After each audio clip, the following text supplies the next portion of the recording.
আসসালামু আলাইকুম। আমাদের সেন্টারে চিকিৎসা নিতে আসা একজন পেশেন্টের সার্ভাইকেল স্পাইনের এমআরআই।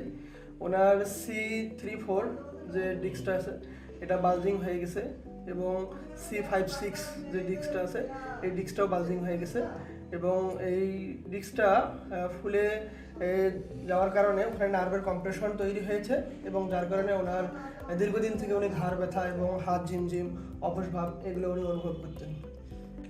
আমাদের সেন্টারে চিকিৎসা নিয়েছেন উনি 9টি সেশন। আমরা এখন ওনার কাছে জানবো যে আসলে উনি আমাদের কাছে চিকিৎসার আগে কী কী সমস্যা নিয়ে ভুগতেছিলেন এবং কেমন ছিলেন এবং আমাদের কাছে চিকিৎসা নেওয়ার পর এখন উনি কেমন আছেন। আলহামদুলিল্লাহ, আমি এখন অনেক ভালো আছি। কারণ যখন আমার প্রথম এটা দেখা দিয়েছে তখন এখানে প্রচণ্ড ব্যথা হইতো। সে ব্যথায় আমি হাত একবার উপরে তুলতাম, একবার নিচে রাখতাম, তাতে দেখা গেছে হাত কোনোভাবে রাখতে পারতাম না এবং হাঁটা চলা করতাম অল টাইম। কারণ ব্যথার জন্যে কোনো করতে পারি নাই। এই জন্যে আপনার এখানে আসছি। আপনার সমস্যাটা কতদিন থেকে ছিল? সমস্যাটা রোজার 3 দিন আগ থেকে।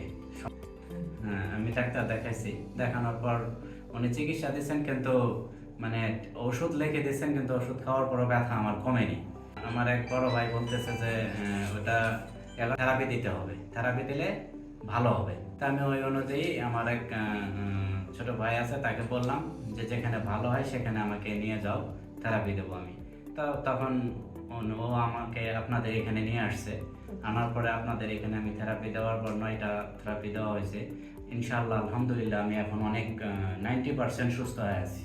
আমাদের যে কাইরোপ্র্যাকটিক্যাল অস্টিওপ্যাথ ট্রিটমেন্টটা আপনার কাছে কেমন মনে হলো? আলহামদুলিল্লাহ অনেক ভালো। আমি আমার ওয়াইফকেও অন্য এক জায়গায় থেরাপি দেওয়ানো হয়েছিল, শুধু এই পিঠের মানে কোমরের ইয়ার জন্যে। তাতেও এরকম থেরাপি আমি ওইখানে দেখি নাই। এখন আপনি কেমন আছেন? আমি আলহামদুলিল্লাহ এখন অনেক ভালো আছি। আপনার সমস্যাগুলো এখন আছে কি? না, তেমন কোনো সমস্যা নাই। যেখানে যে ব্যথা ছিল, যে পেইনটা ছিল, সেটা এখন আর নাই। আলহামদুলিল্লাহ। আমাদের জন্য দোয়া করবেন এবং আপনিও ভালো থাকবেন। আলহামদুলিল্লাহ, আমার জন্য দোয়া করবেন।